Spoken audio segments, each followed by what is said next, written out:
identity politics. Have you heard about the Marvel movie flopping? A lot of people are No. thinking this is going to be the turning of the tides. Believe it or not, the Marvel superhero movie starring three diverse women, directed by black women, has flopped by Marvel standards. I mean, it still made like $47 million, but it's the smallest opening weekend for one of the Marvel Universe movies. When there's like 30 something of them. What what's The, it the called? last terrible one was Ant-Man. It's called The Marvels. The Marvels. Never even heard of it. So, haven't seen much marketing with regards to this. I have no idea. I don't know how much they spend on marketing. I had no idea there was such a thing.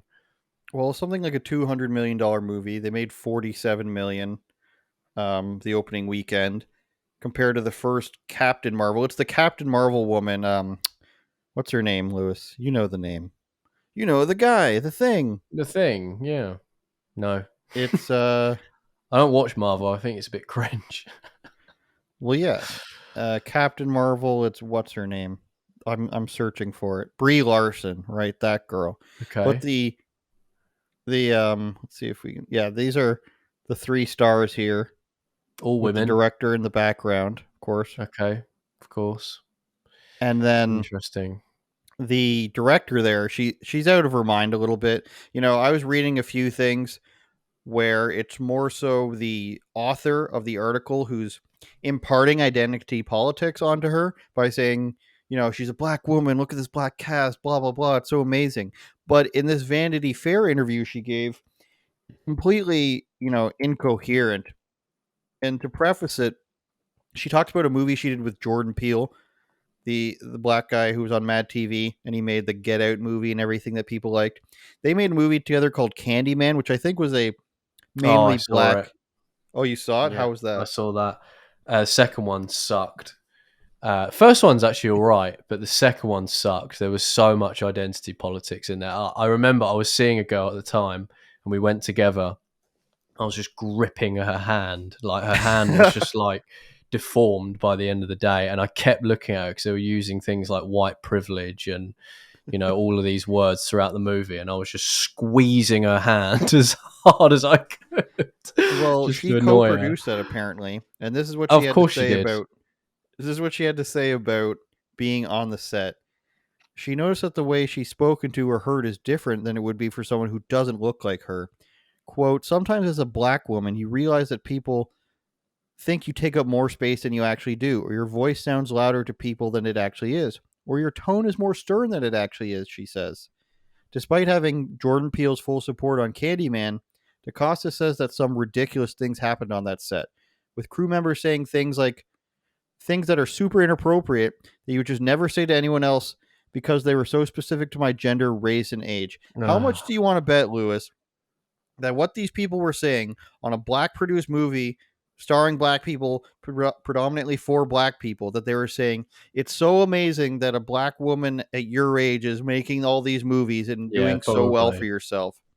And then probably. she took offense to that. That is my guess because, if it wasn't going that way, if she wasn't getting these movies, the story, maybe not from her, but from Vanity Fair, certainly would have been, how come this black woman is not being hired to produce these movies? And then when she is hired, these people are saying inappropriate things by bringing up my race and gender, even though that's what the article is entirely about. And of course, they won't say what they actually said because they won't want to make No, it sound that way.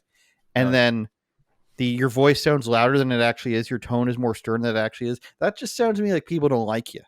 That's what I'm going to go with. Yeah, maybe she's just an awkward person on set. Who knows? Maybe she's just um, too weird, too in your face, too much. So, no, not That sounds interested. racist. It does. Sorry, but true.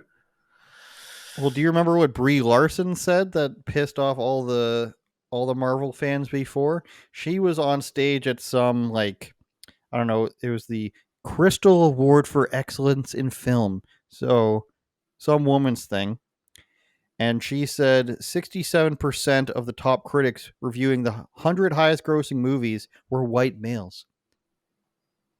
Less than a quarter of them were women of color. I do not need a 40-year-old white dude to tell me what didn't work for him about A Wrinkle in Time. It wasn't made for him.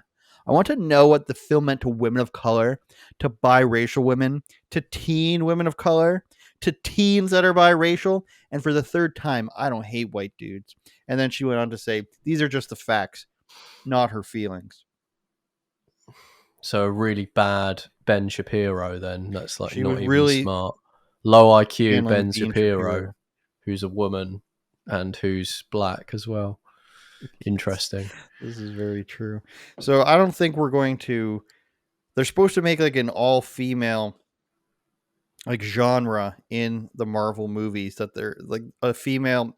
What's is it? Avengers that are Marvels? Yeah, they're supposed to go down that route allegedly with this.